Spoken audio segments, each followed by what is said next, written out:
అంటే మీరు చెప్తున్నట్టుగా అన్ఎంప్లాయ్మెంట్ ఉన్నది, మీరు చెప్పినట్టుగా స్కిల్డ్ వాళ్ళు కూడా దొరకని పరిస్థితి కూడా ఉంది. సరే, కాసేపు మళ్ళీ మనం రాజకీయాలకు వద్దండి. అంటే మీరు చెప్పారు తెలుగుదేశంలో మీరు 2004 నుంచి 2014 వరకు 2004 వరకు మీరు కాంగ్రెస్లోనే కంటిన్యూ అయ్యారు. అసలు మీ నేపథ్యం ఏంటి? రాజకీయాల్లోకి ఎలా వచ్చారు?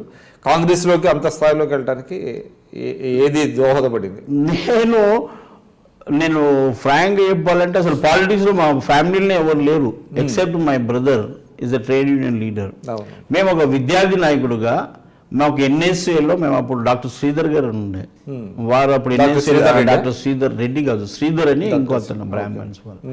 సో అతను ఉండే ప్రెసిడెంట్గా, అతను మేము క్లోజ్గా ఉండేవాడు. Is also president for Osmania medical college. So దాంట్లో నన్ను ఒక జనరల్ సెక్రటరీగా స్టేట్ ఇంట్రడక్షన్ చేయడం జరిగింది. అప్పుడు నేను విపరీతంగా వర్క్ చేశాను. నా ఎంబడి నిజంగా వందలు వేల లక్షల మంది స్టూడెంట్స్ ఉండేవాళ్ళు. ప్రతి విషయంలో ఏ అజిటేషన్ ఉన్నప్పుడు నేను ముందు ఉండేవాడిని. నా క్యాడర్ ఉండేది. చుట్టుపక్కల హైదరాబాద్ నుంచి వేల మంది లక్షల మంది వచ్చేవాళ్ళు. సో ఆ విధంగా నాకు మంచి పేరు వచ్చింది. ఆ తర్వాత తొందరలోనే కాంగ్రెస్ పార్టీ గుర్తించి నాకు 1985 నేను ఓన్లీ 26 years ఆ రోజు నాకు టికెట్ ఇవ్వడం జరిగింది. సో అప్పుడు కూడా నేను మంచి ఫైట్ ఇచ్చాను. ఫైట్ ఇచ్చినప్పుడు నేను మార్జిన్ ఓడిపోయాను. అప్పుడు ఫుల్ వేవ్ 24 మంది గెలిస్తే అందులో పి జనార్దన్ రెడ్డి గారు ఒక 3,000 గెలిచారు. నేను కొద్ది మార్జిన్తో నేను ఓడిపోయినాను. ఆ తర్వాత మళ్ళీ 86లో మొత్తం కార్పొరేటర్స్ గెలిపించాను. ఇవన్నీ చూసుకొని చెన్నారెడ్డి గారు నా కాన్స్టిట్యూన్సీ అయితే బాగుంటుంది సనత్ నగర్ అని అందరు చెప్పడం, సనత్ నగర్కి వచ్చారు. సనత్ నగర్ వచ్చినప్పుడు నేను కాదనలేము కదా, అతను పిసిసి అధ్యక్షుడిగా ఉండే అతను పెద్దవారు, అతనికి అనుభవం ఉంది. సో కాబట్టి నేను కూడా అతనికి నామినేషన్ పైసలు కట్టి నా జీప్లోనే తిరిగేవాడు. నేనే మొత్తం దింపాను. అక్కడ ఉన్నటువంటి ఎక్స్ఎమ్మెల్యేస్ కూడా కొంతమంది యాంటీ ఉండే, ఆయనకు చేయలే పని. అయినప్పుడు కూడా నేను చేసినాక గెలిచినాడు. ముఖ్యమంత్రి 89లో ముఖ్యమంత్రి అయ్యాడు.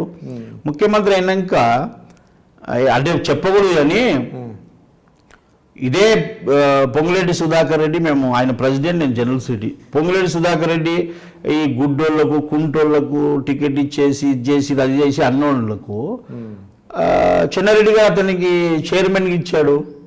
అట్లానే కొంతమంది తిట్టిన వాళ్ళకి చైర్మన్ ఇచ్చాడు. నన్ను మాత్రం అవాయిడ్ చేశాడు. ఎందుకంటే వాళ్ళ కొడుకు గురించి,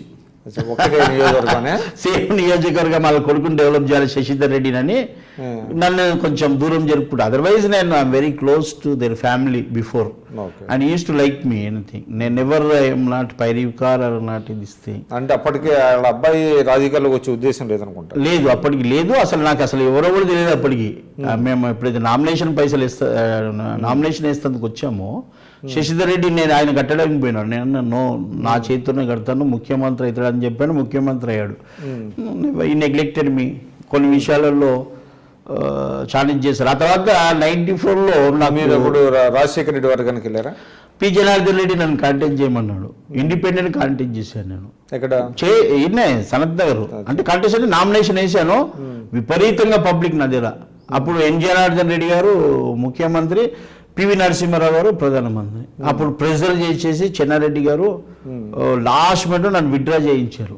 అప్పుడు ఎన్ జనార్దన్ రెడ్డి గారు నన్ను పిలిపించి, మళ్ళీ పి జనార్దన్ రెడ్డి పిలిపించి నన్ను రిక్వెస్ట్ చేసి మా ఇంటికి ఎంపీలు అందరూ వచ్చి కూర్చొని రిక్వెస్ట్ చేస్తే అప్పుడు నేను ఇండిపెండెంట్ గెలిచేవాడిని. సో ఆ తర్వాత ఇక నన్ను నెగ్లెక్ట్ చేసుకుంటూ వచ్చారు. పర్లే, అయినప్పటికి కూడా నాకు 2004లో మంచి అవకాశం ఉండే. అది కూడా మా డి శ్రీనివాస్ గారు పుణ్యమాని. డి శ్రీనివాస్ గారు ఏం చేశారు? ఇక చేశారు ఏమి, అప్పుడు పేపర్లో కూడా వచ్చింది. ఫస్ట్ నాది హెడ్లైన్స్లో ఈనాడులో ఫ్రంట్ పేజీలు ఇచ్చారు. సో ఇప్పుడు వీళ్ళంతా ఏంటంటే ఆ టైంలో చెప్పకూడదు కానీ ఈ డబ్బులు అవి మనకు అవన్నీ తెలియదు కదా. మేము ఎప్పుడు నీట్గా ఉండేవాళ్ళం. తీసుకునేవాళ్ళ మేము టికెట్లకు డబ్బులు తీసుకున్నారు. అప్పుడు వేరే ఇది లేదు కదా. 2004లో అందరు డబ్బులు తీసుకునే చేసినారు. అదొకటి. ఇంకోటి ఏంటంటే నేనైతే స్ట్రాంగ్ అనుకుని పాపం అది ఏది అంజన్ కుమార్ యాదవ్కి ఇచ్చారు. ఆయన అదృష్టం ముందు గెలిచాడు. మంచి 2 terms కూడా చేశారు. ఆయన కూడా ఎమ్మెల్యే అడిగితే ఎంపీ ఇచ్చినారు. సో ఇవన్నీ కూడా జరిగినాయి. మేము అనుకుంటే ఏంటంటే 2004లో మీరు కాంగ్రెస్ వదిలి రావడం బ్యాడ్ మీకు? Yes, bad. Not because of my personal, but because of 100% that is the Srinivas. Because of the Srinivas. మీరు చూస్తున్నారు ఐ డ్రీమ్ న్యూస్ ని. మీరు చూస్తున్నది ఐ డ్రీమ్ న్యూస్. అంటే కళలని నిజం చేస్తూ ప్రజలకి నిజాలని కళల ద్వారా తీసుకొచ్చే ఐ డ్రీమ్ కి మై బెస్ట్ విషెస్. మీరు చూస్తున్నది ఐ డ్రీమ్ న్యూస్. మీరు చూస్తున్నారు I dream channel. For more videos, please subscribe iDream.